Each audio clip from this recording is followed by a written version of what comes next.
क्या आप और हम एलियन की पूजा तो नहीं कर रहे? और वैज्ञानिक तर्क क्या कहते हैं और नॉर्मल इंसान के तर्क क्या कहते हैं? सेकंड विश्व युद्ध की कार्गो कल्ट घटना, जो कि यह प्रूफ हो गया कि धर्म की स्थापना ऐसे होती है। तो जानते हैं क्या है कार्गो कल्ट और समझते हैं इस कार्गो कल्ट को। कि पूरी दुनिया के धर्म कार्गो कल्ट पे तो नहीं आधारित हैं। क्या सही और क्या गलत है जानते हैं इस वीडियो से।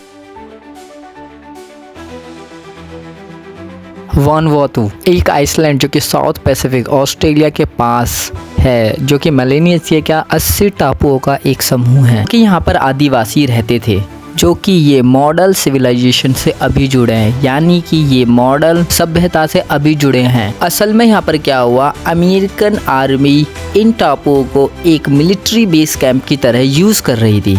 इन सब टापुओं में से एक टापू का नाम था तन्ना, जहाँ पर ऐसे आदिवासी रहते थे जिन्होंने कभी भी आधुनिक मॉडर्न टेक्नोलॉजी को नहीं देखा था, और ये सब उनके लिए कोई जादू से कम नहीं था। उस समय ब्रिटिश हर जगह पर थी और भारत के साथ साथ इन टापुओं पर भी उनका अधिपत्य था, लेकिन वे सोल्जर नहीं जाते थे। लेकिन ब्रिटिश के यहाँ पर मिशनरी जो क्रिश्चियन धर्म प्रचारक थे वो यहाँ पर जाया करते थे और छोटा मोटा अपने इक्विपमेंट लुभाया करते थे। सेकंड विश्व के दौरान जब अमेरिका के यहाँ पर हजारों सैनिक अपने इक्विपमेंट के साथ, फाइटर जेट के साथ और आर्मी के तमाम इक्विपमेंट के साथ वो यहाँ पर आए, वो आदिवासी इनको समझ ही नहीं पाए कि इन्हें बनाया कैसे है। आदिवासी की समझ से इंसान तो इन चीज़ों को कभी नहीं बना सकता, और वे समझ बैठे कि जरूर इनको किसी अलौकिक शक्ति ने बनाया होगा, और उन्होंने इन इक्विपमेंट को किसी भी अमेरिकन को बनाते हुए नहीं देखा था, जबकि वो सारा सामान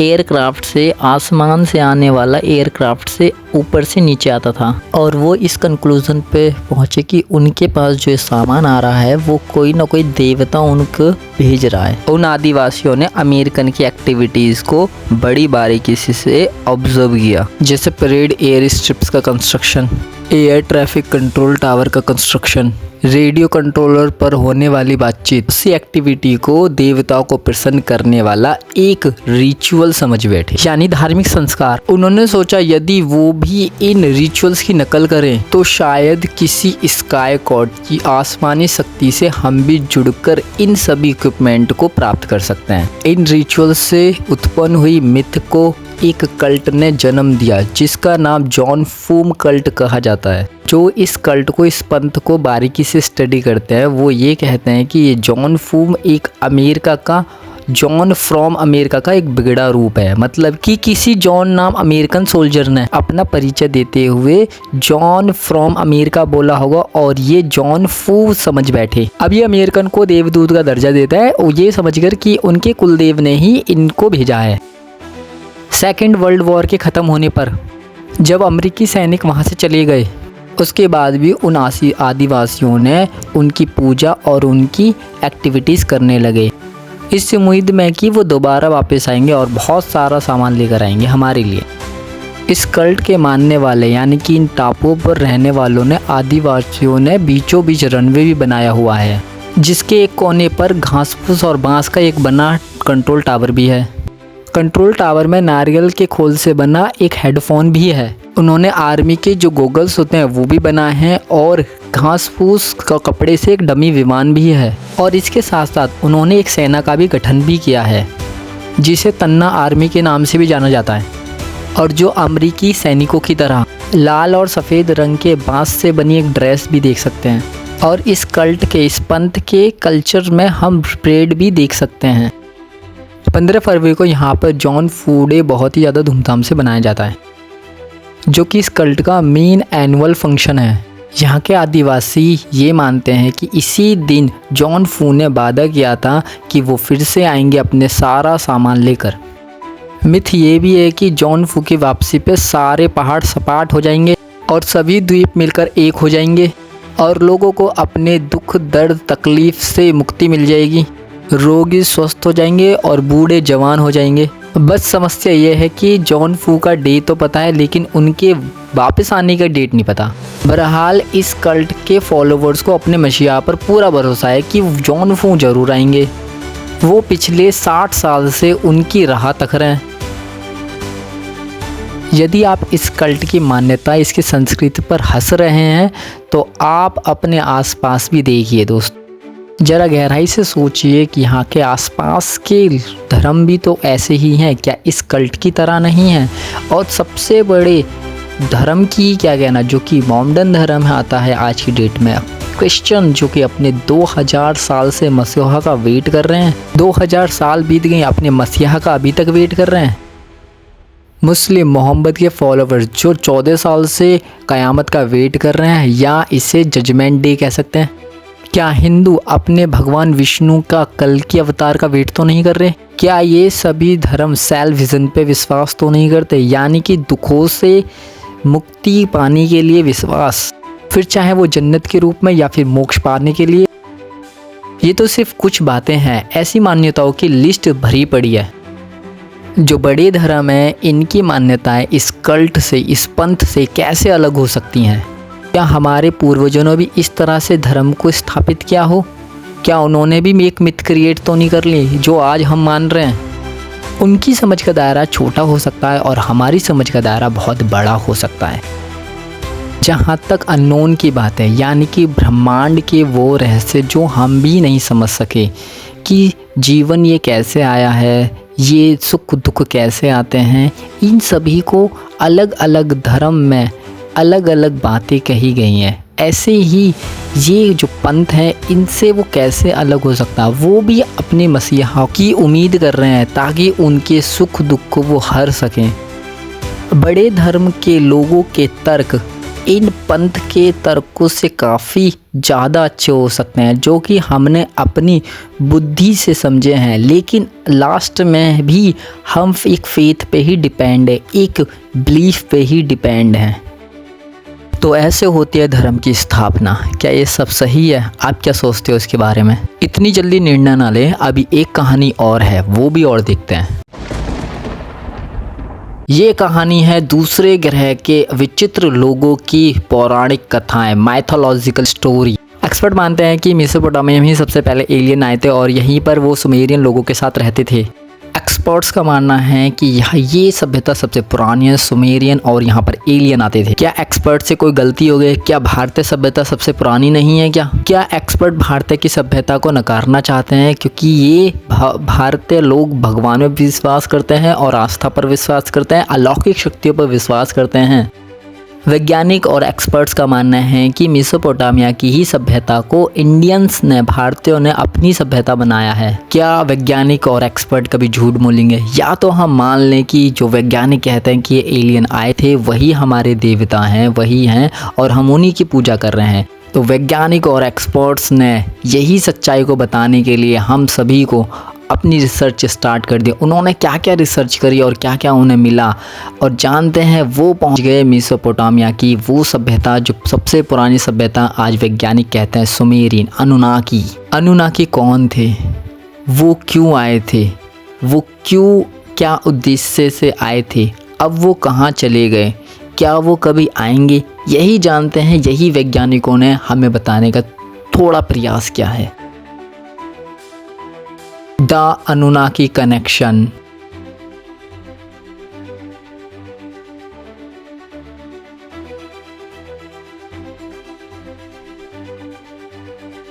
ये कहानी स्टार्ट होती है इराक में, क्योंकि आज मेसोपोटामिया इराक में है। इराक पर ब्रिटिश सरकार का कब्जा था जब 10 अप्रैल 2003 में अमेरिका ने इराक की राजधानी बगदाद में सिर्फ 3 हफ्ते ही हुए थे, वो अपनी पूरे जोरों से उसे कंट्रोल करना चाह रहे थे, लेकिन वहाँ के लोगों ने इतनी कीमती मूर्तियों को तोड़ने लग गए और वे अपने प्राचीन इतिहास को ख़त्म कर रहे थे।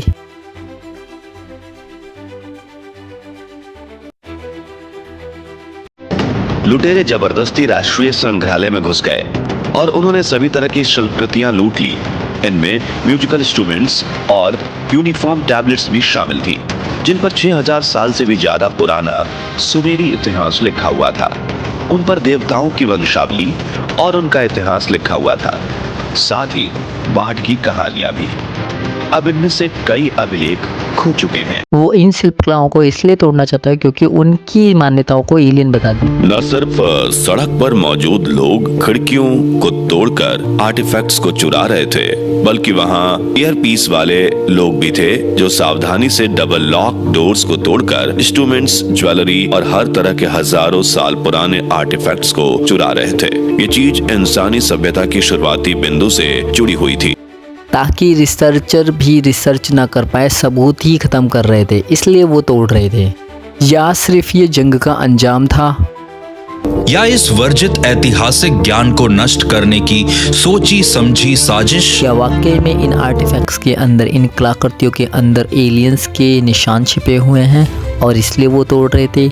इसको जानने के लिए हमें इस पूरी वीडियो को समझना पड़ेगा और अंत में इसका आंसर मिलेगा। आर्कियोलॉजिस्ट के मुताबिक नष्ट हो चुकी इराकी शिल्पकृतियों में से कई सुमेरी सभ्यता से ताल्लुक रखती थी, एक ऐसी प्राचीन सभ्यता जिसे ज्यादातर शोधकर्ता पूरे मेसोपोटामिया की सबसे पुरानी सभ्यता मानते हैं। ग्रीक भाषा में मेसोपोटामिया का मतलब है नदियों के बीच में। इसमें टिग्रिस और यूफ्रेट्स शामिल हैं, जो आज के इराक में है। मेसोपोटामिया में 4 प्रमुख साम्राज्य थे। सुमेर सबसे प्राचीन था और इसके बाद आया सारगोन प्रथम का अक्कड़ साम्राज्य। इसके बाद बेबीलोनिया और एसिरिया आते हैं। भले ही भाषा में बदलाव आए हों और लोग भी कुछ हद तक बदल गए हों, लेकिन जो संस्कृति सुमेरियंस ने स्थापित की थी वो मेसोपोटामिया के पूरे जीवन काल में अस्तित्व बचाए रखने में सफल रही। प्राचीन सुमेरिया जो दक्षिणी मेसोपोटामिया में रहते थे, जिन्हें सबसे प्राचीन सभ्यता ही नहीं सबसे पहली सभ्यता मानते हैं, इसके निशान करीब 3 से 4 हजार वर्ष ईसा पूर्व से जुड़े हैं और सबूत के तौर पर हमें मिट्टी और पत्थर की टैबलेट्स पर बने ये अभिलेख मिले हैं। सुमेरियंस ही वो लोग थे जिन्होंने क्यूनिफॉर्म राइटिंग सिस्टम का आविष्कार किया था। क्यूनिफॉर्म का मतलब है पत्ती जैसा। ये राइटिंग की ऐसी प्रणाली है जिसमें लेखक पौधे से बनी कलम से गीली क्ले टैबलेट्स पर निशान बनाता है, फिर इन्हें गर्म कर सख्त बनाते हैं ताकि इन पर लिखे लेख संरक्षित हो जाएं।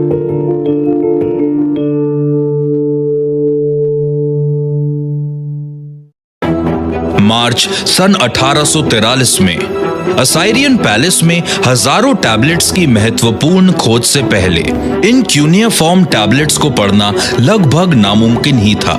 इतनी बड़ी तादाद में मिले क्यूनिफॉर्म अभिलेखों ने हजारों साल पुराने साम्राज्य के कुछ सबसे शुरुआती पुख्ता सबूत मुहैया करवाए और ये चौंकाने वाला था।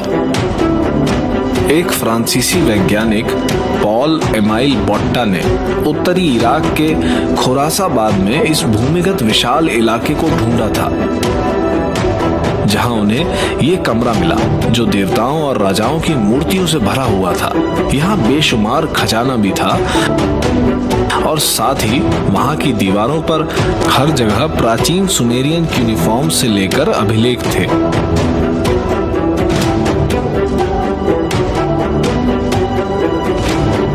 10 साल के भीतर ही पुरातत्वविदों ने सुमेरिया की मशहूर राजधानी उर की खोज की थी। ये बाइबल के किरदार इब्राहिम का घर था। ये जगह ईसाई धर्म से भी जुड़ी है। इस जगह पर वैज्ञानिकों ने उर के विख्यात जिगुराट को भी ढूंढ निकाला था। ये सीढ़ी नुमा पिरामिड के आकार का ढांचा शहर का प्रशासनिक केंद्र था। यहाँ क्यूनेफॉर्म टैबलेट्स और सोने से सजे गुंबद भी मिले। यहाँ उन्हें सुमेरियंस की वो मशहूर राजधानी मिली जहाँ सोने से ढके गुंबद थे और क्यूनिफॉर्म टैबलेट्स मिली, जिन्हें तब तक पूरी कहानी समझा गया जब तक ये खुद अपने होने की गवाही देने के लिए हमारे सामने नहीं आया।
मेसोपोटामिया के सिस्टम में भी दिखाई देती है। इसका मतलब ये है कि वहां जन्नत के देवता सचमुच रहते थे।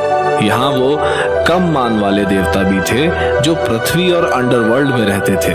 सुमेरी अभिलेखों के मुताबिक ये स्वर्गीय देवता यानी अनुनाकी ही प्रमुख देवताओं में थे, सर्वोच्च देवता थे। इन आर्टिफैक्ट्स की कार्बन डेटिंग 5000 साल पुरानी है, इसलिए वैज्ञानिक मेसोपोटामिया को सबसे पुरानी सभ्यता मानते हैं। अनुनाकी प्राचीन गाथाओं और पवित्र मान्यताओं की सबसे रहस्यमय और शक्तिशाली प्राणियों में से एक हैं। सुमेरियंस उन्हें कहते थे ह्यूमनॉइड, लेकिन अब भौतिक प्राणी जिन्हें रूप बदलकर इंसानी वेश में आने की क्षमता थी। वो एक खास मकसद के साथ पृथ्वी पर आए थे, जो था हमें बुद्धिमत्ता का तोहफा देना और यहाँ के खनिजों की तलाश करना। क्यूनिफॉर्म अभिलेखों में अनुनाकी के बारे में और उनके सैकड़ों साल तक जीवित रहने के राज के बारे में काफी विस्तार से बताया गया है। उनको जीवन के ज्ञान की जानकारी थी, उनमें पूरी दुनिया पर हुकूमत करने की ताकत थी, वो सब कुछ जानते थे। उन्हें हर तरह के विज्ञान और कला की जानकारी थी। उन्हें ये ज्ञान कहां से मिला और वो कहां से आए थे, ये आर्कियोलॉजिस्ट के लिए एक बहुत बड़ा प्रश्न है। हम खुद से पूछते हैं कि क्या वो वाकई में एलियंस थे?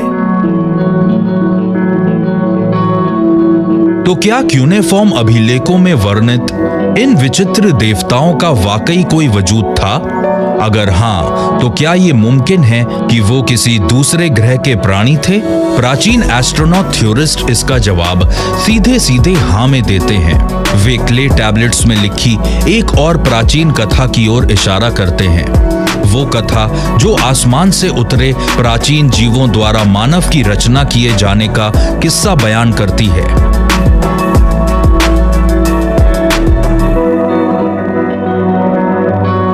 निनुवह, इराक, सन 1849। यहां पर प्राचीन क्यूनेफॉर्म अभिलेखों का बहुमूल्य खजाना खोजा गया, जिनमें पृथ्वी और इंसान की रचना तथा देवताओं का जीवन वृत्तांत था। सन 1849 में ऑस्टिन हेनरी लेयार्ड ने निनेवे शहर की आर्कियोलॉजिकल खोज करने का निश्चय किया। ये वो शहर है जिसका जिक्र बाइबल में है। अपने इस अभियान में उन्होंने सेन्नाचेरिब का महल खोज निकाला, जो बाइबल की वजह से प्रसिद्ध है। इस खोज ने दुनिया का ध्यान अपनी ओर खींचा। इस घटना के ठीक 3 साल बाद उनके सहायक ने पहाड़ी की विपरीत दिशा में उसके ग्रैंडसन अशुरबानीपाल का महल खोज निकाला। अब इन दोनों ही केसेस में वहां लेखागार मिले। एक साथ मिलाकर उन लेखागारों से करीब 20 से 30 हजार टैबलेट्स मिली थी। इनमें से 7 टैबलेट्स पर इंसानों की रचना को बयान करता इनुमा एलिश नामक बेबीलोनियन मिथक लिखा है। इनुमा एलिश को संभावित रूप से ईसा पूर्व 11वीं शताब्दी में लिखा गया था, लेकिन जाहिर तौर पर यह कहानी इससे कहीं ज्यादा पुराने समय की है। इन टैबलेट्स पर मार्दुक नाम के एक देवता की कथा लिखी है, जिन्होंने देवता किन्गू के खून में मिट्टी मिलाकर पृथ्वी के पहले इंसानों की रचना की। जब अनुनाकी ने आदर्श इंसान को बनाया तो उसके लिए बाइबल में कहानी लिखी और नाम दिया गया एडम। मुझे बाइबल में जो दिलचस्प लगा वो ये है कि कई चीजों को और कई अहम जानकारियों को हटा दिया गया और कहानी को छोड़ना कर दिया गया, और सुमेरियन टैबलेट्स यानी मेसोपोटामियन टैबलेट्स में इस कहानी को विस्तार से समझाया गया है। कुछ प्रमुख विद्वानों के अनुसार इनुमा एलिश सृष्टि की रचना से जुड़े एक प्राचीन मिथक से ज्यादा और कुछ भी नहीं है, लेकिन प्राचीन एस्ट्रोनॉट थ्योरिस्ट के अनुसार ये पौराणिक कथा महज एक कल्पना नहीं बल्कि एक हकीकत है। अनुनाकी का मतलब है जन्नत से पृथ्वी पर आने वाले। इस तरह जो ज्ञान हमें निनेवा के बारे में पता चला वो उस सभ्यता के बारे में है जो अब से पहले पूरी तरह अंधेरे में थी। इनमें से कई टैबलेट्स जिन्हें निनेवे में जमीन से निकाला गया वो देवताओं यानी अनुनाकी सोच की बारीकी से दिखाते हैं और उनके बारे में लिखा है वो हमारे जैसे हाड़ मांस के प्राणी थे। अनुनाकी खुद भी भौतिक शरीर वाले प्राणी थे जो यहाँ विशाल स्पेसशिप्स में बैठकर आए थे, जिन्हें हमारे पूर्वजों ने किसी किस्म की दिव्य छाया मान लिया। हमारे पूर्वज खास तौर पर सुमेरियंस ने उनसे मदद ली और वो मदद कहीं और से नहीं ऊपर से आई थी।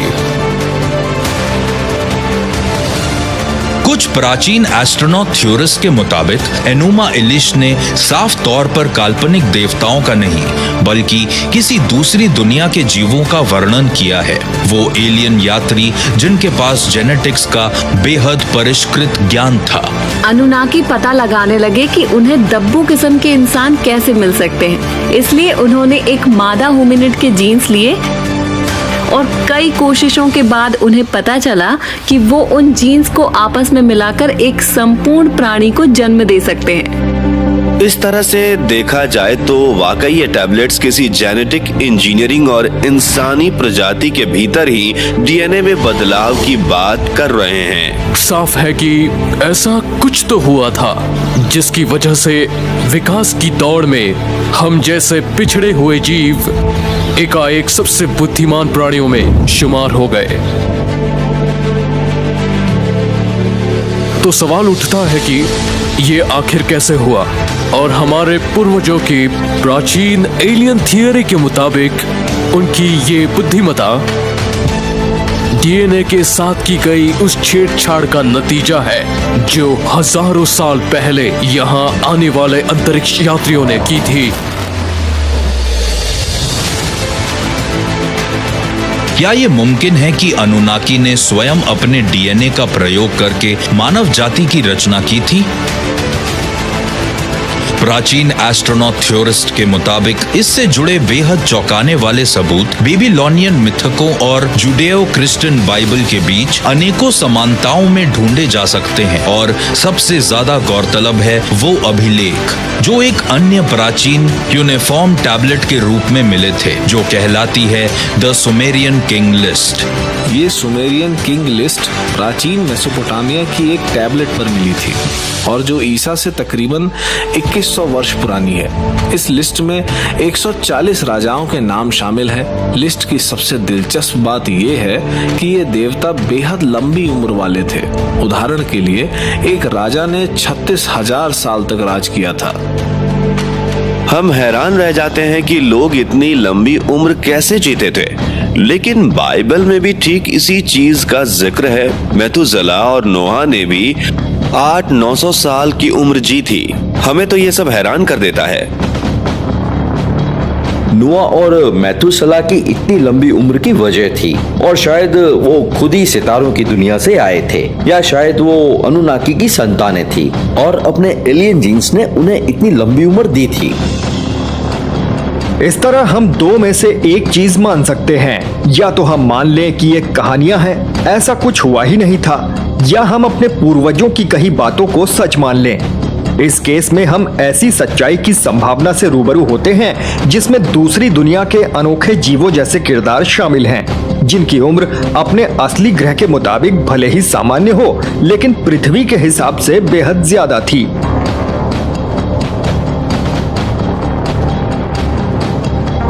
क्या ये मुमकिन है कि सुमेरी राजा हजारों नहीं बल्कि सैकड़ों सालों तक राज करते रहे?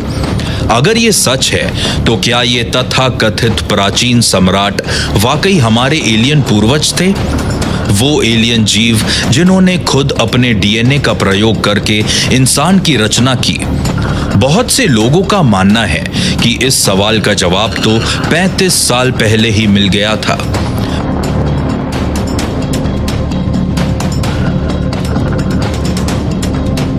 New York city 1976। लेखक और शोधकर्ता ज़ेकारिया सिटचिन ने अपनी किताब द 12th प्लैनेट प्रकाशित की, जिसमें अनुनाकी देवताओं से जुड़े उनके क्रांतिकारी विचार शामिल थे। 30 सालों तक सुमेरियन क्यूनिफॉर्म टैबलेट पर अध्ययन करने के बाद उन्होंने जोर देकर कहा कि ये तथाकथित सुमेरियन देवता असल में एलियन ही थे, जो पृथ्वी पर करीब 4.5 लाख साल पहले मेसोपोटामिया में उतरे थे। सिटचिन के अनुवादों के अनुसार अनुनाकी ने इंसानों को बनाया और साथ ही एक विनाशकारी पहाड़ के जरिए इंसानों को मिटाने की कोशिश भी की। लेकिन क्यों? आखिर अनुनाकी देवताओं के पृथ्वी पर आने का क्या मकसद था और उन्होंने इंसान नाम के प्राणी की रचना आखिर क्यों की? ज़ेकारिया सिटचिन ने अनुनाकी को केंद्र में रखकर कई कामयाब पुस्तकें लिखे जो उनके हिसाब से दूसरी दुनिया के जीव थे और निबिरू नाम के ग्रह से आए थे, जिसे विवादास्पद रूप से हमारे ही सौर मंडल का हिस्सा माना जाता है। उनकी थ्योरी के हिसाब से उन्होंने ही इंसानों को बनाया और फिर उन्हें गुलामों की तरह इस्तेमाल किया। सिटचिन अपनी अनुवाद की हुई टैबलेट्स के आधार पर समझ गए कि उन जीवों का मकसद निबिरू ग्रह के बिगड़ते हुए वातावरण से जुड़ा था और वो यहाँ सोने की खोज में आए थे। अनुनाकी ने अपने वातावरण को खुद ही तबाह कर लिया था और वो जान गए थे कि सोना उसे ठीक कर सकता।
निबिरू का ये वर्णन वाकई ये साबित करता है कि अनुनाकी किसी अलौकिक दुनिया के जीव थे।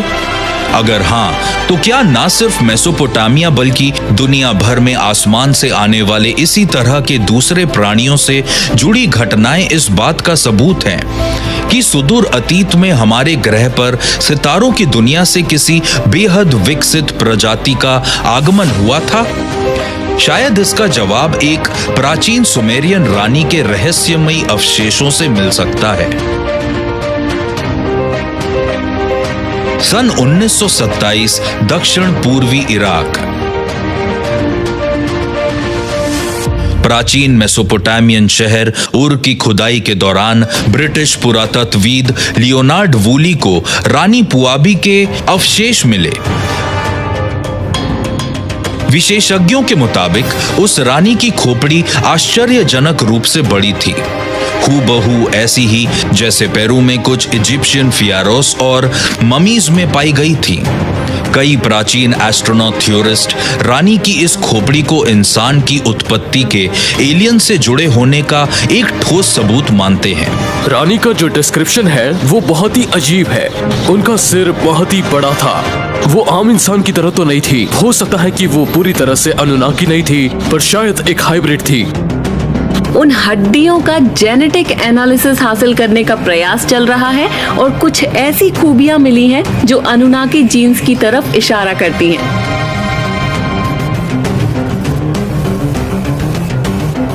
अनुनाकी असल में ऐसे दिखते थे, वो सिर्फ लंबे होते थे कोन शेप में। तो ये बात अपने आप जहन में आती है कि वो भी ओरिजिनल अनुनाकी रही होंगी या फिर एक एलियन ह्यूमन हाइब्रिड रही होंगी। महारानी पुआबी के बारे में एक और खास बात यह है कि वो वंश की पहली रानी थी या कहिए प्रेस्टेस थी। तो वंश की पहली महारानी होने का मतलब वो अनुनाकी की हुकूमत से करीब रही होंगी और इसी वजह से वो एक खास ओहदे पर थी। शायद वो ही एक सबूत हो सकती हैं जो ये साबित करे कि प्राचीन अनुनाकी वाकई असल में मौजूद थे कि नहीं, और खास तौर पर ये कि अनुनाकी इंटरब्रीडिंग हुई थी। और अगर मेसोपोटामिया और दुनिया की दूसरी जगहों से मिली खोपड़ियां पृथ्वी पर अनुनाकी हुकूमत के सबूत हैं, तो क्या उनके आसमान से नीचे उतरने की कहानियां भी सच हैं? तो क्या ये बात उन तमाम सभ्यताओं की कहानियों पर भी लागू होती है जिनमें ऐसी ही जीवों के आसमान से उतरने की बात कही गई है? फरिश्ते, मध्य अमेरिका के उड़ने वाले सांप, एनासजी के सितारों के जीव, दूसरी दुनिया के जीवों के पृथ्वी पर आने की बात प्राचीन पुराणों और धार्मिक ग्रंथों में अक्सर देखने को मिलती है। तो क्या ये सभी कहानियां सत्य पर आधारित हैं? अगर हम पीछे मुड़कर प्राचीन इतिहास की कहानियों पर नजर डालेंगे तो पाएंगे कि वो आपस में एक समान लगती हैं। उनमें ऐसी तमाम शक्तिशाली जादुई महान हस्तियों का जिक्र है जो ऊपर आसमान से आई थी। जब आप इन पुराणों को पढ़ते हैं या आसमान से आई जीवों की कहानियों को पढ़ते हैं या आप अनुनाकी के बारे में पढ़ते हैं तो आपको इन सारी कहानियों में एक समानता मिलती है, जिससे आप सोचने पर मजबूर होते हैं कि कोई तो वजह होगी कि सबने एक जैसा ही लिखा है। एक तरह की माइथोलॉजी बनी, एक आइडिया मिला कि जिंदगी सितारों से आई है।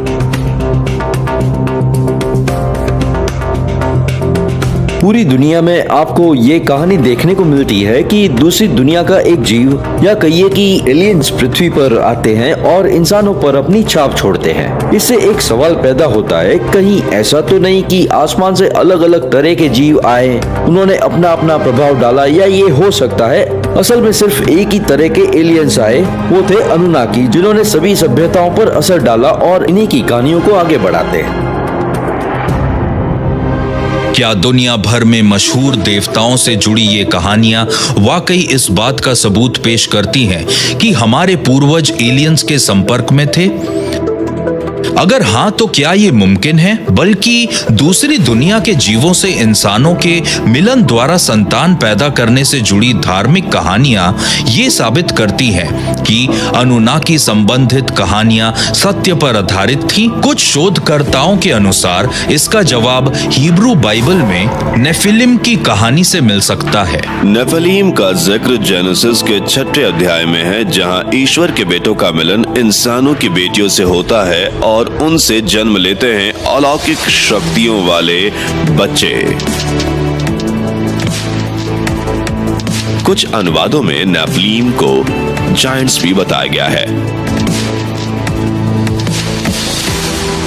देखिए, अनुनाकी और नेफिलीम की कहानियां दोनों ही अलग अलग कल्चर से ताल्लुक रखती हैं, पर उनमें समानता है। अनुनाकी ईश्वर भक्त था जिन्होंने शुरुआती इंसानों को बतौर गुलाम बनाया था, वहीं नेफिलीम उनके बच्चे थे जो आसमान से पृथ्वी पर आए और उन्होंने इंसानों के साथ रिश्ता कायम किया। ये भले ही दिखने में विशाल जीव थे, पर साथ ही ये भी बताया गया है कि नेफिलिम के पास बेशुमार अलौकिक ज्ञान था, साथ ही उनमें इंसानियत के भी थोड़े बहुत अंश थे।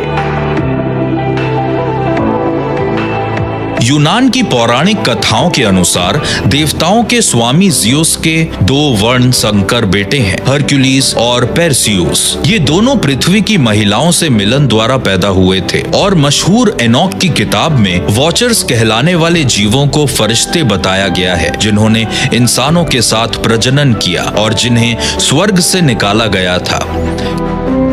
क्या इन कहानियों की शुरुआत कहीं ना कहीं अनुनाकी से जुड़ी प्राचीन कथाओं से हुई थी? अनुनाकी की कहानी हमें ऐसी लगती है मानो कोई साइंस फिक्शन हो, पर जब ये बात सामने आती है कि दुनिया भर में फैली संस्कृतियों, भले वो हिंदूज हों, ग्रीक्स हों, रोमन्स हो, इजिप्टियंस या माया, पूरी दुनिया में कहीं भी सभी में उन जीवों के बारे में कहा गया है जो जन्नत से पृथ्वी पर आए थे। उनके बच्चे भी हुए जो आधे दैवी गुण वाले और आधे इंसान ही थे।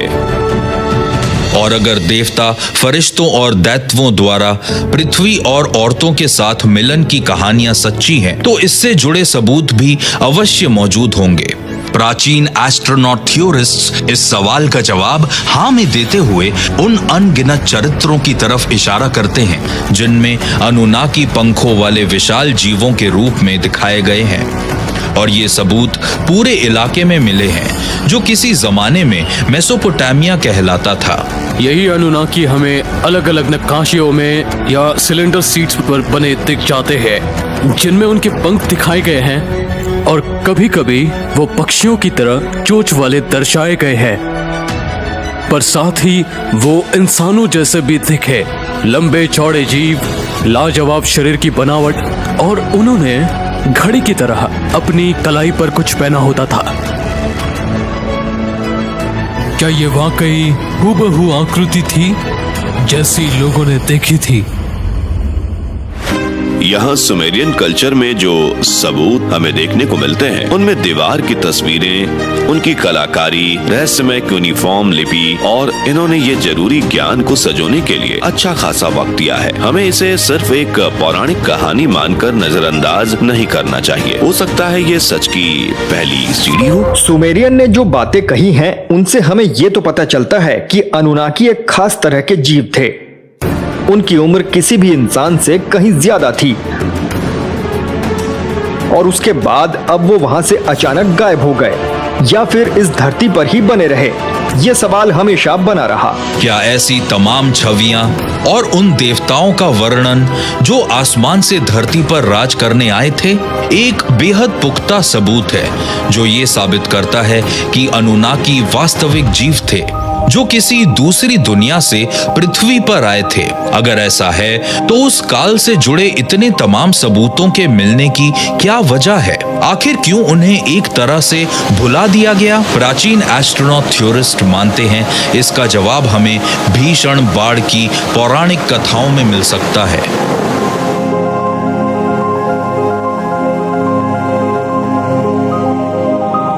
शुरूपक दक्षिण मध्य इराक 1931।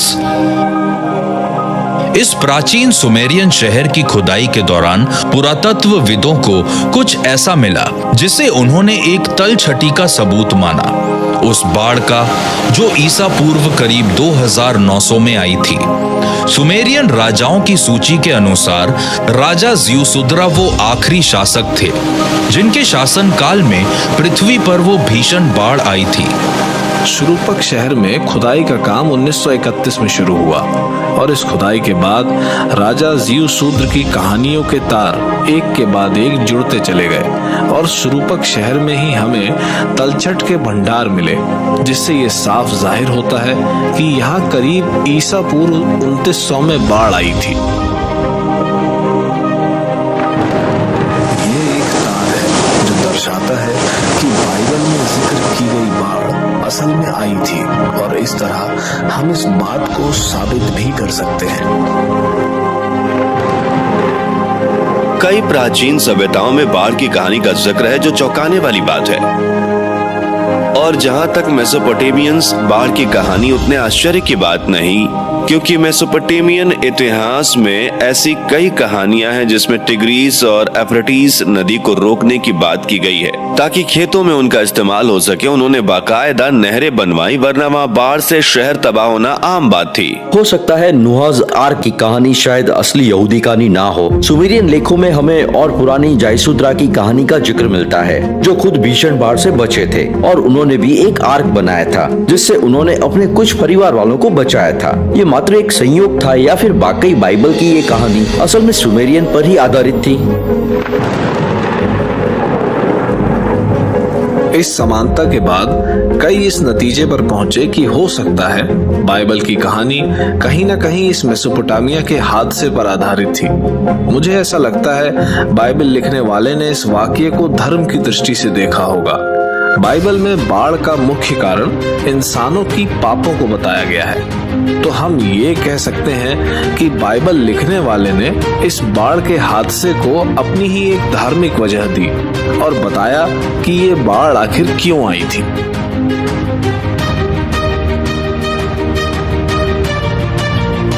प्राचीन सुमेरियन गाथाओं के अनुसार वो भीषण बाढ़ प्राकृतिक आपदा नहीं थी, बल्कि वो देवता एनलिल का इंसानों पर बरसाया कहर था, जो इंसानों के शोर से तंग आ चुके थे।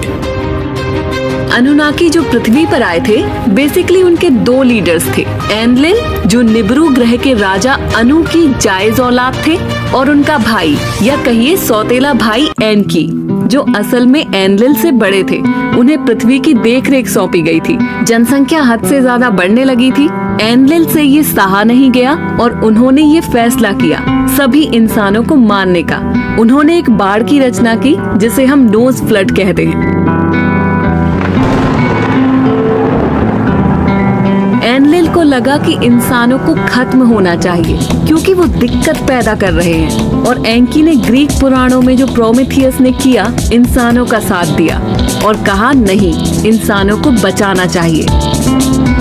पौराणिक कथाओं के मुताबिक एनकी ने राजा ज़्यूसुद्रा को नाव बनाने के लिए आगाह किया था ताकि वो खुद को उस भीषण बाढ़ से बचा सके। ठीक वैसे ही जैसे हिब्रू बाइबल में नुआ को एक आर्क या नाव बनाने के लिए कहा था। तो क्या ये दोनों कहानियां एक सच्ची ऐतिहासिक घटना पर आधारित हैं? और में और दूसरे शहरों में भी हमें बाढ़ के सबूत दिखे हैं। भीषण बाढ़ के लोगों ने इस कहानी को नोआ की बाढ़ से जोड़कर देखा, और ऐसी ही बाढ़ की कहानियां अलग अलग सभ्यताओं में देखने को मिली है। देखिए, मुझे तो लगता है हमारे यहाँ ट्रेंड बन गया है कि लोग पुराणों पर यकीन नहीं करते, पुरानी कहानियों को सच नहीं मानते, पर असल में रिसर्च के साथ साथ उनके सच होने की परतें भी खुल रही है।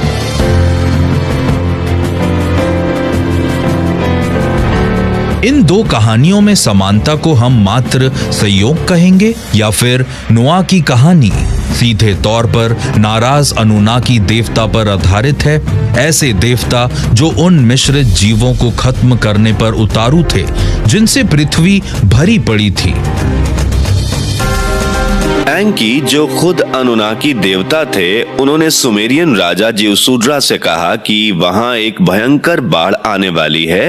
ये वही बाढ़ थी जिसका जिक्र बाइबल में है, और उसे हालात से निपटने के लिए कुछ बनाना होगा जिसे आज हम नाव कहते हैं, ताकि उसकी जान बच सके। हालांकि हो सकता है कि वो चीज उसने बाढ़ से बचने के लिए बनाई हो और वो दरअसल एक स्पेस शिप हो, और वो बाढ़ से बचने के लिए स्पेस में चले गए, पृथ्वी का चक्कर लगाने लगे। एक चीज जो दुनिया भर की सभी प्राचीन सभ्यताओं में समान देखी गई, वो ये है कि उन सभी के पौराणिक ग्रंथों में एक भीषण बाढ़ का जिक्र है। पानी का कहर जो पूरे ग्रह पर टूट पड़ा और एक साथ इंसानों का नामो निशान मिटा दिया।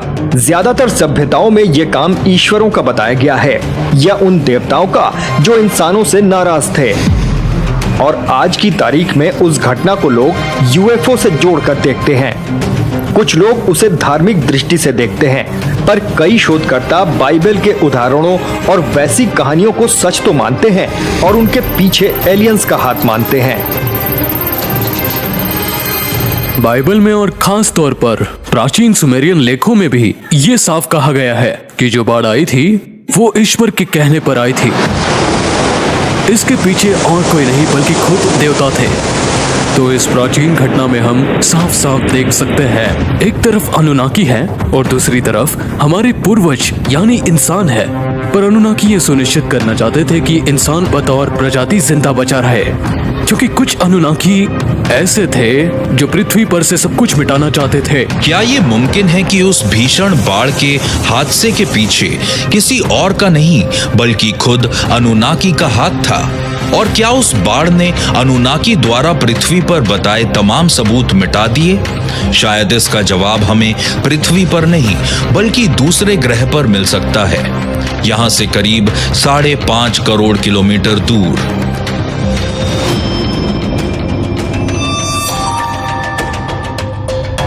गेल क्रेटर 6 अगस्त 2012। क्यूरियोसिटी नाम का रोबोटिक रोवर मंगल ग्रह पर उतरा ताकि मानव अनुसंधान के लिए वहां की स्थितियों को परख सके। 1 टन का ये रोवर मंगल की सतह पर पानी की खोज करेगा, वो तत्व जो जीवन पनपने के लिए सबसे जरूरी है। बायोलॉजी के नजरिए से ये एक चौंकाने वाली बात सामने आती है।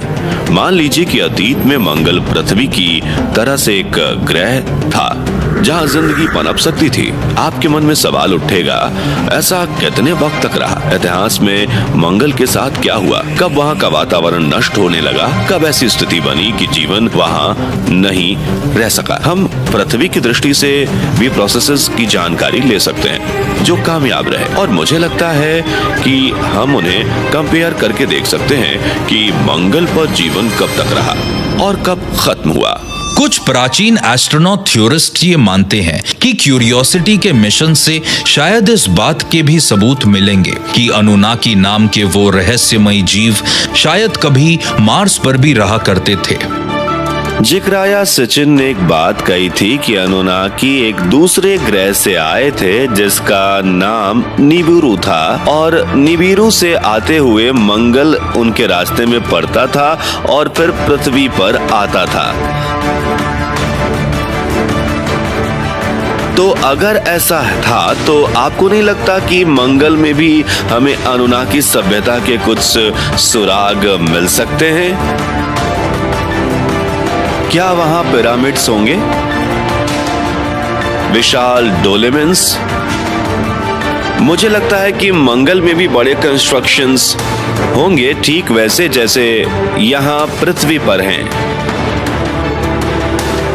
अगर हमें मंगल ग्रह पर एलियंस की मौजूदगी के सबूत मिल गए तो क्या ये भी मुमकिन है कि हमारे पूर्वज अनुनाकी ही रहे होंगे? लेखक और सुमेरियन शोधकर्ता जिकारिया सिटचिन के मुताबिक निबिरू, जहां से अनुनाकी आए थे, एक अंडाकार तारापथ पर अवस्थित है जो हर 3450 साल में उस ग्रह को पृथ्वी की कक्षा में लाता है, और अनुमान है कि अगली बार ये ईसा पूर्व 2900 में होगा।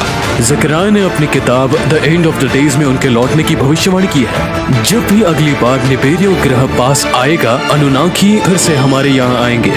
कुछ अनुनाकी शायद हमारे ग्रह की तरक्की, हमारा नया चेहरा देखकर बहुत खुश होंगे, और कुछ नाराज होंगे कि हम कुछ ज्यादा ही आगे बढ़ गए हैं। शायद हमने हदें पार कर दी है। वो इसे देखकर फैसला ले सकते हैं, वो शायद अच्छा हो या बुरा हो। प्राचीन इजिप्शियंस ने दुआत की बात कही है, यानी एक दुनिया से दूसरी दुनिया में जाना, और ऐसा ही सुमेरियन ने निबिरू का जिक्र किया है। और ये एक ऐसा आयाम है जो स्पेस में तो है ही, साथ ही कहीं और भी है। तो बेसिकली एक ब्रिज है, एक ऐसा रास्ता जहां से इंसान यहां पृथ्वी की जिंदगी से सीधा ईश्वर के आयाम में जा सकता है। सिटचिन द्वारा की गई सुमेरियन अभिलेखों की व्याख्या के अनुसार पृथ्वी के प्रलयकारी रूप से बनने तथा मंगल और बृहस्पति के बीच उल्कापिंड मार्ग बनने में भी निबिरू की अहम भूमिका रही है। अगर ये सच है तो क्या अनुनाकी से हमारी अगली मुलाकात एक बार फिर कोई वैसा ही अमूल परिवर्तन ला सकती है? जब भी इंसानों और अनुनाकी का मिलन होगा, भले ही वो जब भी हो, हमेशा इसका नतीजा एक ही होगा, इंसान के विकास को एक नया मोड़ देना। अनुनाकी इंसानी सभ्यताओं में मिलकर उन्हें ज्ञान देंगे और बुद्धिमत्ता बढ़ाएंगे और टेक्नोलॉजी पर भी पूरा जोर देंगे। तो जब पृथ्वी में बड़ी मात्रा में अनुनाकी लौटेंगे, जैसा कि अतीत में हुआ है, वो हम कह सकते हैं कि एक बार फिर हमें नई टेक्नोलॉजी देखने को मिलेगी। नई सोच, नया ज्ञान इंसान के दिमाग में घर कर जाएगा।